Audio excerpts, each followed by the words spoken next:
하나님 말씀 보고 말씀 같이 듣도록 하겠습니다. 오늘 우리에게 주신 하나님 말씀은 누가복음 2장 14절부터 20절까지입니다. 주보에 좀 잘못 나와 있죠?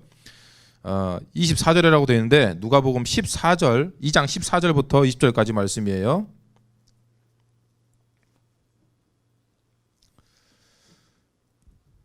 찾은 친구는 자리에서 일어나서 같이 읽겠습니다. 왜 의원이 안 왔지 오늘? 우연이가 아멘하고 있네. 초아 왔나요? 초아도 안 왔어요? 자, 누가복음 2장 14절부터 20절까지 말씀 우리 한 목소리로 같이 읽겠습니다. 14절 지극히 시작. 지극히 높은 곳에서는 하나님께 영광이요 땅에서는 하나님이 기뻐하신 사람들 중에 평화로다 하니라. 천사들이 떠나 하늘로 올라가니 목자가 서로 말하되 이제 베들레헴으로 가서 주께서 우리에게 알리신 바 이 이루어진 일을 보자 하고 빨리 가서 마리아와 요셉과 구유에 누인 아기를 찾아서 보고 천사가 자기들에게 이 아기에 대하여 말한 것을 전하니 듣는 자가 다 목자같이 그들에게 말한 것들을 놀랍게 여기되 마리아는 이 모든 말을 마음에 새기어 생각하니라. 목자들은 자기들에게 이르던 바와 같이 듣고 본 그 모든 것으로 인하여 하나님께 영광을 돌리고 찬송하며 돌아가니라. 아멘. 우리 옆에 있는 친구와 잠깐 인사할 때 우리가 오늘 성탄절입니다. 성탄절 때에도 각자의 사정이 있겠지만 어떤 상황 가운데서 하나님의 은혜와 평강이 여러분들에게 충만하기를 원합니다라는 마음을 담아서 샬롬하고 인사합니다. 시작. 샬롬 반갑습니다. 네, 할렐루야. 자, 사모 목사님이 딸 둘이가 있는데 여러분도 한번 생각해 보세요. 1년에 365일이잖아요. 365일 중에 특별히 여러분들한테 좀 뭐라고 하지? 나에게 의미가 있는 날이 있을 겁니다. 근데 목사님 딸은 두 가지 날을 좋아하는데 첫 번째는 이제 5월 5일 어린이날이고 그때는 선물을 사주고 애들이 가고 싶어하는 데를 가니까. 그리고 개인적으로 좋아하는 날이 다 여러분도 비슷하겠지만 생일입니다. 그러니까 목사님 가정 같은 경우는 생일에 특별한 이제 권리가 주어지는데 일단은 그날 생일인 사람이 12시부터 밤 이제 정오부터 새벽 12시까지 24시간 동안 내가 가고자 하는 데를 가야 되고 내가 먹고 싶은 걸 사줘야 되고 나를 따르라고 하면 다 가야 됩니다. 그래서 목사님 딸들 좋아하고 또 저 같은 경우도 제 생일 때 다 데리고 동네에 돌면서 내가 가고 싶은 데 가고 했던 기억이 납니다. 어찌됐건 우리가 처음에도 얘기했던 것처럼 오늘은 예수님의 생일입니다. 그래서 성탄절이라고 하죠. 안 믿는 사람도 오늘 예수님의 생일이라는 건 압니다. 그래서 처음에 얘기했던 것처럼 안 믿는 사람도 예수님의 생일을 축하합니다. 그래서 먼저 우리가 말씀 듣기 전에 오늘 예수님의 생일을 축하하면서 예수님 생일 축하 케이크를 같이 불면서 불 켜주세요. 여기 있나요? 예수님 생일 축하 같이 하도록 하겠습니다. 우리 한 번만 더 일어날까요? 일어나서 생일 축하할 때 생일 축하합니다. 우리 박수 치면서 하나님 앞에 생일 축하 노래를 부르도록 하겠습니다. 반주 좀 해주세요. 자, 생일 축하는 우리가 너무 잘 아는 거죠. 생일 축하합니다. 자, 사랑은 생일 축하합니다. 생일 축하합니다. 사랑하는 예수님 생일 좀 빠르게 한 번 더. 생일 축하합니다. 생일 축하합니다. 사랑하는 예수님 생일 축하합니다. 박수합니다. 축하합니다. 여러분들은 멀리 있지만 같이 분다고 생각으로 바람 크게 한번 불어주세요. 시작. 네, 축하합니다. 이 케이크는 말씀 끝나고 있다가 선물 나눔하기 전에 딱 한 명 추첨해서 선물로 드리도록 하겠습니다. 우리가 여러분 보세요. 우리 개인적으로도 생일은 중요하지만 예수님의 생일은 예수님 개인에게뿐만 아니라 우리 모두에게 의미 있는 날인데 그 예수님의 이름의 의미를 보면 이 성탄절이 왜 우리 모두에게 의미가 있는지 더 깊이 와닿을 것 같습니다. 마태복음 1장 21절에 이렇게 돼 있어요. 아들을 낳으리니 이름을 예수라 하라. 이는 그가 자기 백성을 그들의 죄에서 구원할 자이심이라 하니라. 뭐예요? 이름 그대로 예수님은 이 땅에 오신 이유와 목적이 분명한데 그것은 모든 사람과 특히 죄 가운데 있는 사람들에게 그들을 죄에서 구원하여 주시기 위해서 이 땅에 오셨다는 것이에요. 왜 이게 우리에게 큰 기쁨이 될 수밖에 없냐면 이 죄라는 것은 아무리 돈이 많고 부자가 되더라도 그 돈으로 죄를 해결할 수 없고 특별히 어떤 사람들이 했던 것처럼 어떤 선행이나 어떤 내 어떤 고행으로 이 죄를 해결할 수 있는 것이 아닌데도 불구하고 예수님께서 이 땅에 오셔서 단번에 예수님을 믿는 사람이라면 누구든지 그 죄를 용서해 주시기로 하나님께서 약속해 주셨다는 것이죠. 그래서 우리가 이 땅에 오신 예수님을 믿기만 하면 우리는 죄에서 구원함을 받을 수 있는 줄로 믿습니다. 그래서 우리가 기독교에서 크게 두 가지 절기가 있는데 첫 번째는 부활절이고 두 번째는 성탄절입니다. 이게 우리 크리스천인 우리에게도 의미가 있습니다. 그러니까 나를 위해 이 땅에 오신 예수님, 우리를 죄에서 구원해 주시기 위해, 그리고 죄에서 구원해 주신 어떤 특별한 어떤 증거가 뭐냐? 바로 부활이죠. 내가 죄에서부터 구원을 받았으면 우리가 부활하여 영원한 생명을 얻게 된다는 것이죠. 그게 바로 예수님께서 부활함을 통해서 너도 예수님을 믿으면 나처럼 부활할 수 있다라고 실제로 보여주신 겁니다. 그래서 이 모든 것은 오늘 말씀을 보니까 부활의 예수님의 성탄은 모든 사람들에게 똑같이 주어졌습니다. 보세요.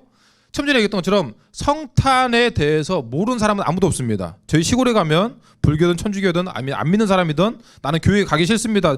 나 전도회도 교회 안 갔던 사람들도 성탄 헌금은 다 합니다. 그만큼 성탄절은 예수님의 생일이라는 건 다 아는 거죠. 그러나 오늘 본문의 말씀을 보면 천사들이 누구한테 가서 이 복음의 이 기쁜 소식을 먼저 전하는지를 보면 이 예수님께서 누구를 위해 오셨는지 더욱더 잘 알 수 있는 겁니다. 여러분 보시면 영화나 어떤 그림 또는 드라마를 보면 예수님이 말밥통 구유에 있잖아요. 구유에 누워져 있는데 거기에 동방박사들이 와서 황금과 유황과 몰약을 드리고 그 옆에 찌끄레지처럼 이제 양치기들이 있는 걸 보게 됩니다. 그런데 그거는 절대로 맞지 않는 겁니다. 왜냐하면 예수님께서 구유에 누워있는, 그러니까 이제 막 태어나자마자 구유에 누워있는 모습을 본 사람은 엄마 아빠 요셉과 마리아 외에는 양치는 오늘 본문에 나오는 목자가 유일합니다. 나중에 여러분 아시겠지만 동방 박사들은 예수님이 한 2살쯤 됐을 때 그때 찾아옵니다. 그러니까 예수님이 말밥통에 있을 때 동방 박사들이 거기서 절하고 있는 거는 시대적으로 맞지 않는 거죠. 그거는 성경을 자세히 보면 그 그림은 틀린 그림이라고 알 수 있는 겁니다. 그래서 무슨 얘기를 하고 싶은 거냐면 성탄의 기쁜 소식은 모든 사람에게 전해졌지만 그 기쁜 소식을 진짜 나의 기쁜 소식으로 받아들이는 사람은 가장 낮은 자가 또 내가 낮다고 생각하는 사람, 내가 부족하다고 생각하는 사람, 스스로를 하찮게 생각하는 사람에게 그 성탄이 진짜 기쁜 소식이 될 수 있다는 거죠. 왜? 보시면 여러분들의 성탄의 기쁜 소식이 왕궁이나 왕이나 또 높은 자리에 있는 사람들에게도 이것이 분명히 전해졌을 겁니다. 나중에 분명히 그렇게 전해졌고, 그러면 이게 성탄의 기쁜 소식이 대박 뉴스가 되려면 지금 시대로 따지면 유명 유튜버나 아니면 뉴스의 기사거리로 베들레헴의 한 마구간에서 예수님이 태어나실 겁니다 라고 그 뉴스를 보내면 야 진짜 오신다고, 그 예언 구약에서 그렇게 예언했던 예수님이 드디어 오신다고 라고 사람들이 다 반길 것 같죠. 그러나 그렇지 않았다는 거죠. 성탄, 우리 지금 시대가 똑같습니다. 보세요. 성탄절 하면 그 성탄절은 나를 위해 보내는 사람이 많죠. 성탄절 그 예수님 생일, 근데 뭐 어쩌죠? 그 성탄절은 선물 주고받고 그리고 나에게 또 연말 준비, 올 한 해를 정리하면서 나를 위한 시간으로 보내는 사람이 다 많은 거죠. 그러나 이 성탄절, 이 땅에 오신 예수님이 나에게 꼭 필요합니다라고 하는 사람들은 대부분 눈물 짓는 사람 또는 인생이 힘든 사람. 여러분 친구들한테 복음을 한번 전해보세요. 나 교회 가고 싶어 라고 하는 친구들은 대부분 마음이 힘든 사람, 아니면 어디 의지할 데 없는 사람, 뭐 극단적으로 표현하면 따돌림을 받고 있는 친구들, 그 친구들에게 야, 예수님이 너를 위해 오셨고 예수님이 그 어떤 사람보다 너를 포기하지 않으시고 너를 사랑하셔. 이게 복음의 메시지가 될 수 있는 것이죠. 그런데 먹고 마시고 그냥 괜찮게 사는 사람, 좋은 집에서 사는 사람, 뭐 먹고 마시는데 문제 없는 사람, 공부도 나름대로 하고 친구 관계도 좋고 내가 얼마든지 전화 한 통하면 지금이라도 만날 수 있는 친구들이 얼마든지 있는 사람, 그 사람에게 야, 예수님이 이 땅에 오셔서 죄인들을 위해 이 땅에 오셨고 그분이 너를 위해 이 땅에 오셨어. 별로 반갑지 않습니다. 왜?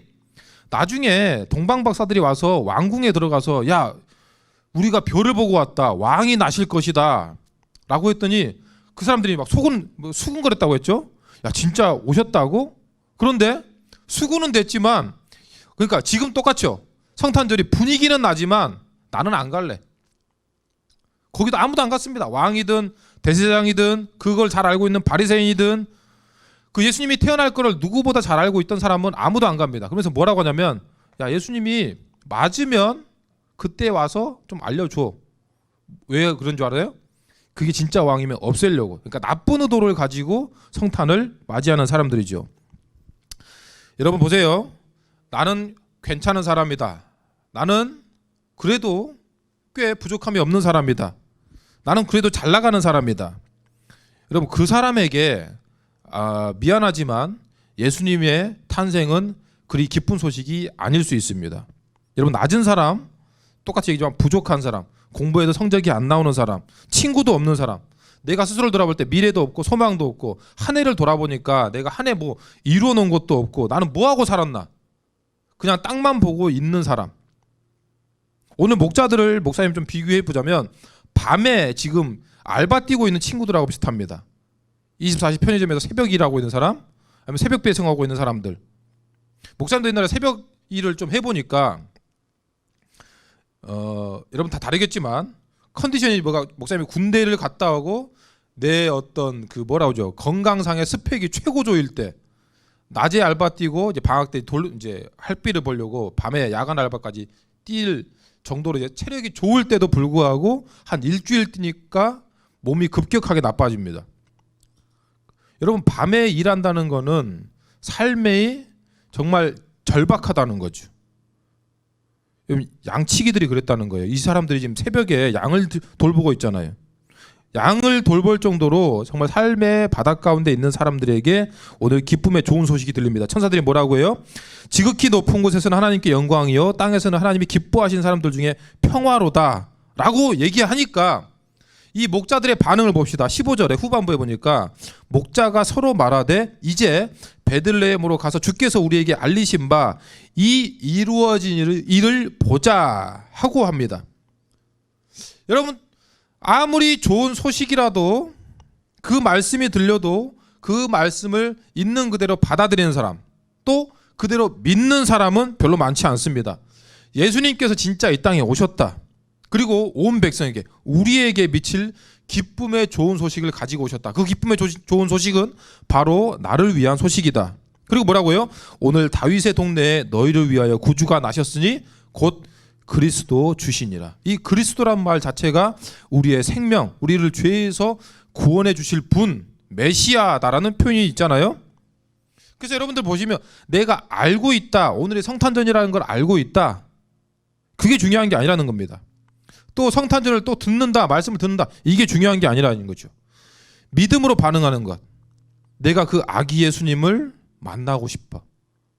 내가 그 예수님을 가서 보고 싶어. 아멘, 저도 믿습니다 라는 이 믿음이 있어야 이 성탄이 진짜 의미가 있는 거죠. 여러분 보세요. 이제 베들레헴으로 가서 주께서 우리에게 알리신 바 이 이루어진 일을 보자 라고 합니다. 왕궁에 있던 사람들이 그랬어요. 예수님이 오셨다고? 그래, 우리가 예언은 다 알고 있지. 그래, 너희가 나중에 가서 진짜 그 왕에 있으면 우리에게도 알려주라. 그리고 자기 일을 합니다. 그런데 이 목자들은 어때요? 그 기쁨의 좋은 소식을 듣고 믿음으로 가는 겁니다. 그리고 가서 그 어떤 사람도 누리지 못한 아기 예수님을 만나는 그 아기 예수님을 영접하는 어떤 큰 축복을 누리게 되는 거죠. 아까도 얘기했지만 동방의 박사들은 나중 일입니다. 예수님이 한 2살쯤 됐을 때, 어느 정도 성장했을 때 그때서야 만나러 온 거예요. 그럼 한참 뒤죠. 목자들은 자기들이 높다라고 생각하거나 내가 굳이 가야 되나? 그런 어떤 재는 것이 아니라 그 말씀이 들릴 때 그냥 아멘 그대로 받아들였고 우리가 가서 보자 라고 하면서 이 이루어진 일을 엄마 마리아에게 이야기를 할 때 서로 놀라는 거죠. 그러면서 20절에 이렇게 돼 있어요. 목자들은 자기에게 이르던 바와 같이 듣고 본 그 모든 것으로 인하여 하나님께 영광을 돌리고 찬송하며 돌아가니라. 아멘. 우리 스스로를 좀 돌아봅시다. 목사님도 한 해를 돌아보니까 어떤 부분에서는 내가 올 한 해 이런 걸 이루었지. 우리는 뭔가 이루어진 걸 좀 보려고 합니다.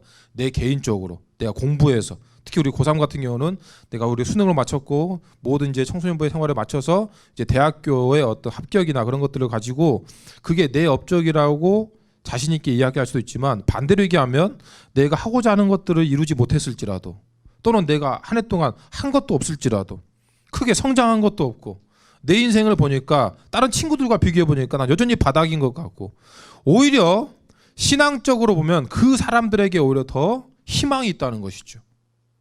내가 뭔가 이루어진 것이 있고 내가 뭔가 자신감에 가득 차 있는 사람은 예수님을 만나기 쉽지 않습니다. 그래서 여러분들이 나중에 인생에 힘들고 어려운 일이 있을 때 우리가 자연스럽게 무릎을 꿇고 기도하게 되잖아요. 그래서 여러분들이 만약에 어려운 일들이 닥쳤다면 그때가 예수님을 만날 수 있는 가능성이 오히려 좀 더 커지고 있다고 보면 됩니다. 나는 지금 밤에 야간 알바를 하고 있고 인생의 힘든 때를 보내고 있다.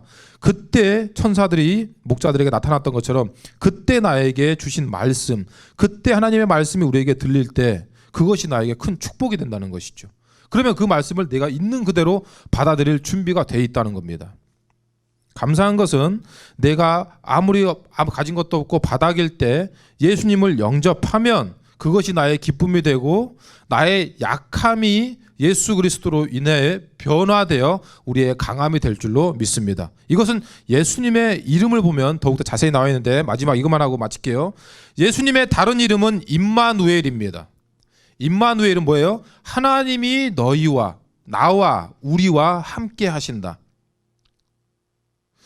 하나님이 우리와 함께 하실 때 있는 놀라운 축복은 이스라엘 백성들을 통해서 우리에게 보여주셨습니다. 하나님이 함께하는 사람은 어떻게 되는지 성경을 통해 우리에게 너무나 많이 보여줬습니다. 이스라엘 백성들은 쉽게 얘기하면 200만 명이나 되는 거짓대에 불과했죠. 그냥 쉽게 얘기하면 거짓대입니다. 그런데 그 사람들이 하나님과 함께함으로 인해 구름기둥, 불기둥으로 인도하시고 홍해가 갈라지고 40년 동안 광야에서 먹이시고 입히시고, 사람들이 이 거짓대 200만 명이 오니까 벌벌 떱니다. 왜 벌벌 떨까? 걔네들을 보고 벌벌 떤 것이 아니라 쟤네들은 하나님이 함께 하신다. 그리고 하나님이 함께 하실 때 어떻게 되는지를 봤거든요. 여러분, 우리가 하나님이 우리와 함께 하실 때 우리가 어떤 사람이 될지 기대해도 좋습니다. 그리고 그 임마누엘 대신 하나님, 또 오늘 이 땅에 오신 아기 예수님, 죄에서부터 우리를 구원해 주시기 오셨고 우리에게 부활의 소망을 주시기 위해 오신 예수님이 오늘 우리를 사랑하시고 우리에게 기쁨의 좋은 소식을 들려주신 줄로 믿습니다. 이 말씀에 믿음으로 반응하고 저도 아기 예수님을 만나고 싶습니다. 나도 가보고 싶습니다. 나도 그 예수님이 내 인생의 구세주 되심을 믿습니다.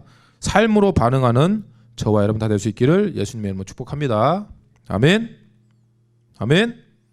들은 말씀 기억하면서 우리 1분만 기도했으면 좋겠습니다.